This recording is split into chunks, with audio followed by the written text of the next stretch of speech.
Hello everyone, चलिए देखते हैं आज हम 17 नवंबर के सभी मोस्ट इंपॉर्टेंट करंट अफेयर, साथ ही साथ हम इसमें हम कल यानी कि 16 नवंबर के भी करंट अफेयर को देखेंगे। क्योंकि 16 नवंबर को ज़्यादा कुछ करंट अफेयर नहीं था, इसलिए मैंने सोचा कि आज के दिन में वीडियो बनाऊंगा 17 को और 16 नवंबर का भी उसमें ऐड कर दूंगा। तो आज हम देखेंगे 16 और 17 दो दिन का करंट अफेयर। तो दोस्तों, सबसे पहले वीडियो की शुरुआत करते हैं हम कोटेशन से। तो आज का कोटेशन है कि दौलत सिर्फ रहन सहन का स्तर बदल सकती है, बुद्धि, नियत और तकदीर नहीं। यानी कि जो हम पैसे के पीछे पूरी लाइफ भागते हैं उस पर हम ज़्यादा ध्यान देते हैं, वहीं हम अपनी बुद्धि पे ध्यान नहीं देते हैं, नियत पे ध्यान नहीं देते हैं, तकदीर पे ध्यान नहीं देते हैं।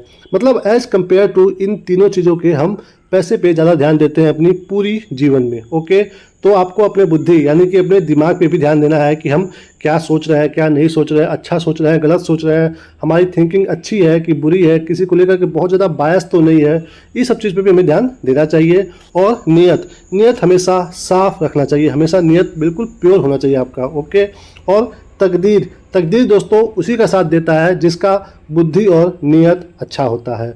तो ठीक है, पैसा कमाना लाइफ में बहुत ज़रूरी है, बहुत ज़्यादा, लेकिन उसी के साथ साथ आप बुद्धि, नियत और तकदीर पे भी फोकस करिए, उस पर भी ध्यान दीजिए। ठीक है, तो यहाँ पे यही बात हो रही है। चलिए देखते हैं डेली का चैलेंज। दोस्तों, आज का भी चैलेंज यही है कि आपको ये 5 टास्क फॉलो करना है और मिनिमम 21 डेज तक फॉलो करिए। फिर देखिए आप में कितना बदलाव आने वाला है। आप खुद मतलब एक होता है ना, आश्चर्य में हो जाओगे कि वाह, इतना अच्छा शेड्यूल बन गया मेरा धीरे धीरे फॉलो करते हुए। क्योंकि इसको जब आप फॉलो करोगे तो फिर आपका एक अच्छा सा रूटीन बन जाएगा, और एक अच्छा रूटीन ही किसी भी लड़के को कोई भी एग्जाम क्रैक करने में मदद करता है। तो रूटीन बनाइए अपना अच्छे से, इसको देखते हुए मिनिमम 21 डेज तक फॉलो करिए। क्योंकि इसको फॉलो करने में 1% ही सफल हो रहे हैं, तो हम सबको मिलकर के उस 1% में आना है एट एनी रेट। कोई समस्या है इसको फॉलो करने में तो आप कमेंट करिए, हम बिल्कुल आपकी मदद करेंगे। ठीक है, चलिए देखते हैं आज का सभी मोस्ट इंपॉर्टेंट करंट अफेयर। तो सबसे पहला आज का प्रश्न है दोस्तों कि चौथे ब्लाइंड T20 वर्ल्ड कप का आयोजन कहाँ किया जाएगा। यानी कि जो चौथे नंबर का ब्लाइंड T20 वर्ल्ड कप है, इसका आयोजन कहाँ पे होगा। ओके, तो सामने आप पे ऑप्शन दोस्तों, बताना ये कहाँ पे होने वाला है। बी, पाकिस्तान में। कहाँ पे? पाकिस्तान में होने वाला है दोस्तों ये चौथे नंबर का blind T20 world cup. Pakistan के लाहौर में ये होने वाला है। 22 नवंबर से स्टार्ट होगा, जिसमें भारत की टीम भी भाग लेने वाली है। ओके दोस्तों, ये चौथे नंबर का है। कौन से नंबर का है? चौथे नंबर का। यानी कि इससे पहले 3 बार हो चुका होगा। तो एक बार हुआ था 2012 में, और दूसरा हुआ था 2017 में, और तीसरा हुआ था 2022 में। और सबसे इंटरेस्टिंग वाली बात यह है दोस्तों कि इस तीनों संस्करण में हर बार अपना प्यारा भारत ही विजयी रहा है। यानी कि हर बार इंडिया ही इसको जीता है। तो ये सबसे अलग न्यूज़ है, आपको पता होना चाहिए। ओके, इसमें दोस्तों 2 बार पाकिस्तान को हरा करके और 1 बार बांग्लादेश को हरा करके इंडिया जीता है इस चीज़ का final blind T20 world cup का। तो इस बार होने जा रहा है 2024 में। होप देखते हैं कौन जीतता है इस बार। दोस्तों, यहाँ पे बात हो रहा है ब्लाइंड T20 वर्ल्ड कप का। तो आपको यहाँ पे एक चीज़ और पता होना चाहिए कि जो भारत का ब्लाइंड क्रिकेट संघ है, भारत का ब्लाइंड क्रिकेट संघ, उसके महासचिव कौन है? महासचिव। आप BCCI पे ध्यान देते हो और वहाँ से क्वेश्चन एग्जाम में नहीं आता है। ऐसे पॉइंट, ऐसे टॉपिक से क्वेश्चन एग्जाम में आता है जहाँ पे आपका फोकस नहीं होता है। तो भारत का जो ब्लाइंड क्रिकेट संघ है उसके महासचिव दोस्तों कौन है? तो वो है शैलेंद्र यादव जी। और भारतीय ब्लाइंड क्रिकेट संघ के चेयरमैन कौन है? चेयरमैन कौन है? तो वो है दोस्तों डॉक्टर महतेश। ये है चेयरमैन, और महासचिव है शैलेंद्र यादव जी। दोस्तों, पाकिस्तान में होने वाला है और भारत अपनी टीम को वहाँ पे भेजने के लिए राजी हो रहा है। तो इसलिए ये जो भारतीय ब्लाइंड क्रिकेट संघ है ये हमारे एग्जाम के लिए मोस्ट इम्पॉर्टेंट है। इसलिए इसके सचिव हैं शैलेंद्र यादव और चेयरमैन डॉक्टर महंतेश, ये हमें पता होना ही चाहिए। ओके दोस्तों, यहाँ पे बात हो रहा है ब्लाइंड T20 वर्ल्ड कप का। और जो 2024 में सिर्फ T20 वर्ल्ड कप हुआ था 2024 का, उसमें अपना प्यारा भारत विजयी रहा था, जिसमें विराट कोहली, रोहित शर्मा की टीम थी, उसकी बात हो रही है। भारत विजयी रहा था। किस टीम को हराया था? साउथ अफ्रीका को। आपको ये भी पता होना चाहिए, साउथ अफ्रीका को हरा करके 2024 में भारत बना है T20 वर्ल्ड कप का चैंपियन। दोस्तों, ये 17 साल बाद बना है। ये भी आपको पता होना चाहिए कि 17 साल बाद बना है champion Bharat T20 world cup में। इससे पहले 2007 में जीता गया था महेंद्र सिंह धोनी की कप्तानी में, और इस बार रोहित शर्मा की कप्तानी में हम लोग जीते हैं T20 वर्ल्ड कप 2024 का। ओके, चलिए चलते हैं अगले प्रश्न पे। अगला क्या है दोस्तों, सर्वोच्च न्यायालय विधिक सेवा समिति का अध्यक्ष किसे मनोनीत किया गया है? किसकी बात हो रही है, किस समिति की बात हो रही है? सर्वोच्च न्यायालय विधिक सेवा समिति की। तो इसके अध्यक्ष कौन बने हैं ये आपको बताना है। सामने यहाँ पे ऑप्शन है दोस्तों, तो ये बने हैं सूर्यकांत जी। कौन बने हैं? न्यायमूर्ति सूर्यकांत जी। दोस्तों ये जो समिति है ये कब बनी थी, इसका काम क्या है, ये भी आप जान लीजिए। ये समिति बनी थी 1980 में, सर्वोच्च न्यायालय विधिक सेवा समिति। इसका काम ये है दोस्तों कि पूरे भारत में जो भी ये विधि से यानी कि विधिक सहायता होती है उसकी गतिविधियों की निगरानी करना, कि जो भी ये विधिक सहायता लोगों को मिल रही है वो सही से मिल रही है कि नहीं है। और कैसी सहायता दोस्तों, हमारे देश में कानून है कि जो भी कमज़ोर वर्ग के लोग हैं उनको कानूनी सहायता फ्री में उपलब्ध कराया जाए। दोस्तों क्या आपको पता है कि हमारे संविधान में किस अनुच्छेद में ये चीज़ कहा गया है कि नागरिकों को मुफ्त कानूनी सहायता दी जाएगी? तो आपको ये पता होना चाहिए कि हमारे संविधान के अनुच्छेद 39A में ये बात कही गई है कि सभी नागरिकों को मुफ्त कानूनी सहायता प्रदान की जाएगी, यानी कि मुफ्त कानूनी सहायता। ये बात की गई है अनुच्छेद 39A में। ये किसका स्थान लिए हैं सूर्यकांत जी? दोस्तों ये स्थान लिए हैं B.R. गवई जी का, यानी कि इस पोस्ट में पहले B.R. गवई थे, अब बने हैं इसके अध्यक्ष न्यायमूर्ति सूर्यकांत। लिए चलते हैं अगले प्रश्न पे। अगला क्या है, 43वां भारत अंतर्राष्ट्रीय व्यापार मेला कहाँ शुरू हुआ है? यानी कि 43वें नंबर का जो भारत अंतर्राष्ट्रीय व्यापार मेला है वो कहाँ हुआ है आपको बताना है। तो सामने ऑप्शन है दोस्तों, ये हुआ है सी, नई दिल्ली में। कहाँ पे हुआ है? नई दिल्ली में हुआ है। मतलब इसका उद्घाटन किसके द्वारा किया गया है? तो इसका उद्घाटन किए हैं पीयूष गोयल जी। पीयूष गोयल जी प्रेजेंट टाइम में कौन से मंत्री हैं? तो ये है दोस्तों केंद्रीय वाणिज्य और उद्योग मंत्री, यानी कि वाणिज्य और उद्योग मंत्री है ये पीयूष गोयल जी। इनके द्वारा इसका उद्घाटन किया गया है। दोस्तों ये जो व्यापार मेला है ये चलेगा 27 नवंबर तक। दोस्तों आपको यहाँ पे ध्यान देना है कि इस मेला में भागीदार राज्य कौन है, फोकस राज्य कौन है, एग्जाम में ये भी आपके आ सकता है। तो इस मेले में जो भागीदार राज्य हैं वो है दोस्तों बिहार और यूपी। ये है भागीदार राज्य। और फोकस राज्य कौन सा है? तो वो है दोस्तों झारखंड। कौन है? झारखंड फोकस राज्य है, और भागीदार राज्य है बिहार और यूपी। ये भी आपके एग्जाम में आ सकता है, तो ध्यान देना है। दोस्तों इस मेला का थीम क्या है? इस बार ये जो मेला लगा है इसका थीम है विकसित भारत @2047। यानी कि दोस्तों इस थीम से आप ये समझिए कि 2047 तक जो भारत है वो आत्मनिर्भर, समृद्ध और सतत राष्ट्र बन जाएगा। बात हो रहा है दोस्तों इस मेले का, तो ये भी जान लीजिए कि इसकी शुरुआत कब हुई थी। ये शुरू हुआ था 1980 में, और तभी से फोकस रहता है कि हमें कैसे लोकल टू ग्लोबल प्रोडक्ट बनाना है, यानी कि लोकल लेवल पे ऐसा प्रोडक्ट बनाओ कि वो ग्लोबल लेवल पे भी मार्केट में फैले और उसका डिमांड बढ़े। तो ये मेला दोस्तों कहाँ पे हो रहा है इस बार का? नई दिल्ली में। चलिए चलते हैं अगले प्रश्न पे। अगला क्या है दोस्तों, प्रधानमंत्री नरेंद्र मोदी को किस देश के सर्वोच्च राष्ट्रीय सम्मान से सम्मानित किया जाएगा? तो बताना है कि हाल ही में किस देश का सर्वोच्च सम्मान पाने वाले हैं हमारे प्रधानमंत्री नरेंद्र मोदी जी। तो सामने आप पे ऑप्शन दोस्तों, तो ये बात हो रही है डोमिनिका की। किसकी? डोमिनिका की। डोमिनिका का कौन सा सम्मान है वो? डोमिनिका अवार्ड ऑफ ऑनर का। दोस्तों ये मोदी जी को क्यों दिया जा रहा है? क्योंकि जब कोविड का समय चल रहा था तो उस समय भारत के द्वारा इस डोमिनिका को 70,000 क्या दिया गया था? वैक्सीन दिया गया था भारत की तरफ से। तो इसीलिए सम्मान में इनको ये मतलब सम्मान दिया जा रहा है हमारे पीएम मोदी जी को। बात हो रहा है दोस्तों डोमिनिका का, चर्चा में है। तो दोस्तों ये कहाँ पे है, इसकी राजधानी क्या है, मुद्रा क्या है, ये सब हमारे एग्जाम के लिए मोस्ट इम्पॉर्टेंट है। तो जब आप मैप देखोगे उत्तरी अमेरिका का और दक्षिणी अमेरिका का। ओके, हम रफली मैप यहाँ पे बनाए हैं। तो यहाँ पे ये जो बीच में मेक्सिको की खाड़ी है, यहीं पे ये डोमिनिका देश है दोस्तों। ये एक तरह का द्वीपीय देश है। आपने ये देख लिया लोकेशन, उत्तरी अमेरिका और दक्षिणी अमेरिका के बीच में है ये। तो इसकी राजधानी और इसकी क्या है, करेंसी क्या है वो देख लीजिए। तो इसकी दोस्तों राजधानी है रोसियो इसकी क्या है, राजधानी है। और मुद्रा है दोस्तों पूर्वी कैरिबियन डॉलर।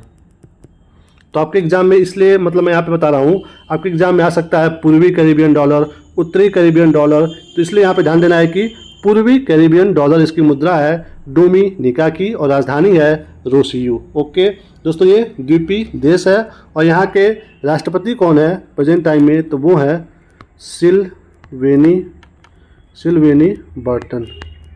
इनके द्वारा डिसाइड किया गया है कि सम्मान दिया जाए, इसलिए इनका नाम जानना हमें जरूरी है। नाम है सिल्वेनी बर्टन। ओके, चलिए चलते हैं अगले प्रश्न पे। अगला क्या है दोस्तों, प्रथम बोडोलैंड महोत्सव का आयोजन कहाँ किया गया है। यानी कि जो पहला बोडोलैंड महोत्सव है ये कहाँ पे हुआ है, ये आपको बताना है। तो सामने ऑप्शन दोस्तों ये हुआ है सी, नई दिल्ली में। कहाँ पे हुआ है, नई दिल्ली में। दोस्तों ये बोडोलैंड क्या है, इसका एरिया कहाँ पे आपको पता होना चाहिए। तो बोडोलैंड जो क्षेत्र है ये असम राज्य में है। कहाँ पे है, असम राज्य में है। आपके एग्जाम में पूछ सकता है कि बोडोलैंड एरिया किस राज्य में है, या फिर बोडोलैंड जो जनजाति है वो किस राज्य में रहती है, तो असम में रहती है। दोस्तों यहाँ पे इसका विषय क्या है इस महोत्सव का, कि हमें कैसे समृद्ध भारत के लिए शांति और सद्भावना का मतलब भावना अंदर लाना है। दोस्तों ये जो बोडोलैंड है ये एक अलग राज्य मतलब एक अलग एरिया का डिमांड कर रहे हैं। तो ये तो एक अलग मुद्दा है, हमें उस पर डिस्कस नहीं करना है। बस आपको ये जानना है कि बोडोलैंड महोत्सव जो पहला है ये नई दिल्ली में हुआ है, और ये जो क्षेत्र है ये असम राज्य में है। कहाँ पे है, असम राज्य में है। और इस महोत्सव में यहाँ के सीएम और गवर्नर दोनों लोग उपस्थित थे। तो इनका नाम जानिए कि असम के सीएम कौन है। तो ये है दोस्तों हिमंत बिस्वा शर्मा। और यहाँ के गवर्नर हैं लक्ष्मण आचार्य जी। ये हैं अगले प्रश्न पे। अगला क्या है दोस्तों, हाल ही में 73वीं Akhil Bharatiya police athletics cluster championship 2024 और 25 का उद्घाटन कहाँ हुआ है। यानी कि 73वीं नंबर की जो पुलिस से रिलेटेड एथलेटिक्स होता है, बताना है कि वो कहाँ पे हुआ है। तो सामने ऑप्शन है दोस्तों, ये हुआ है सी, दिल्ली में। ये कहाँ हुआ है, दिल्ली में। इसका उद्घाटन किए हैं दिल्ली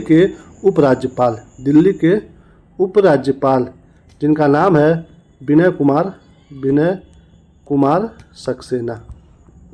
इनके द्वारा इसका उद्घाटन किया गया है। इसका उद्देश्य क्या है, क्यों होता है, ये हमें यहाँ पे जानना जरूरी है। कि इसका उद्देश्य ये होता है कि पुलिस में फिटनेस को बढ़ावा दिया जाए, साथ ही साथ पुलिस में टीम वर्क की जो भावना होती है, टीम वर्क की, वो बढ़ाया जाए। ओके, तो दोस्तों ये जो चैंपियनशिप हुआ है इसमें जो विजेता बनी है वो बनी है यूपी की पुलिस विजेता बनी है। इसने 7 गोल्ड मेडल जीता है यहाँ पे। और इसमें सबसे अनुशासित पुलिस किस राज्य की बनी है, तो वो दिल्ली की सबसे अनुशासित पुलिस। और इसमें जो साइकिलिंग की प्रतियोगिता हुई थी उसमें दोस्तों कहाँ की पुलिस जीती है, केरल की पुलिस जीती है। साइकिलिंग प्रतियोगिता कहाँ पे हुआ है, दिल्ली में हुआ है। चैंपियन बनी है यूपी की पुलिस, अनुशासित टीम बनी है दिल्ली पुलिस। उद्देश्य है पुलिस में फिटनेस और टीम वर्क को बढ़ावा देना। उद्घाटन किसके द्वारा किया गया है, दिल्ली के उपराज्यपाल विनय कुमार सक्सेना जी के द्वारा। चलिए चलते हैं अगले प्रश्न पे। अगला क्या है दोस्तों, हाल ही में जारी विश्व बौद्धिक संपदा संकेतक रिपोर्ट 2024 में भारत कौन से स्थान पे रहा है। यानी कि जो 2024 का विश्व बौद्धिक संपदा संकेतक सूचकांक है, इसमें भारत का रैंकिंग क्या है ये आपको बताना है। तो सामने यहाँ पे ऑप्शन दोस्तों, इसमें रैंकिंग है भारत का 6वां। किस नंबर पे है, 6वें नंबर पे है भारत। टोटल 10 देशों की रैंकिंग हुई है जिसमें भारत 6वें नंबर पे आया है। और इस बार दोस्तों भारत लगभग 64,480 जो है पेटेंट का आवेदन किया है। पेटेंट मतलब दोस्तों कि ऐसा होता है कि कोई नई चीज़ आप बना रहे हो, खोज रहे हो, तो उस पर आपका अधिकार है, उसे बोलते हैं पेटेंट। तो इस बार 64,480 लगभग पेटेंट का आवेदन दिया है भारत ने, इसलिए इसकी रैंकिंग बनी है 6वें नंबर पे। ओके दोस्तों, आप यहाँ पे ध्यान दीजिए, एक होता है पेटेंट, एक होता है ट्रेडमार्क और एक होता है यहाँ पे औद्योगिक डिजाइन, एक तरह से डिजाइन, कोई भी लोगो। तो ये जो पेटेंट है, अगर आप ये पेटेंट आप करवा ले रहे हो किसी चीज़ का, तो ये 20 साल तक होता है, ट्रेडमार्क 10 साल के लिए और डिजाइन भी 10 साल के लिए, वो बिल्कुल आपका हो जाता है। ठीक है, ये चीज़ है पेटेंट, ट्रेडमार्क और डिजाइन से संबंधित। यहाँ पे बात हो रहा है दोस्तों विश्व बौद्धिक संपदा संकेतक का। तो ये किसके द्वारा पब्लिश किया जाता है? विश्व बौद्धिक संपदा संगठन के द्वारा। ओके, विश्व बौद्धिक संपदा संगठन के द्वारा। इसका हेडक्वार्टर कहाँ पे है? विश्व बौद्धिक संपदा संगठन का।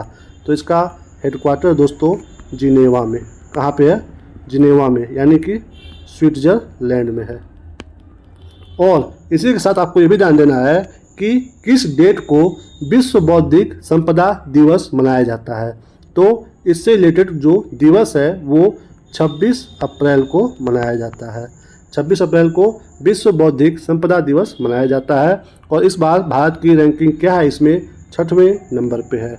चलिए चलते हैं अगले प्रश्न पे। अगला क्या है दोस्तों?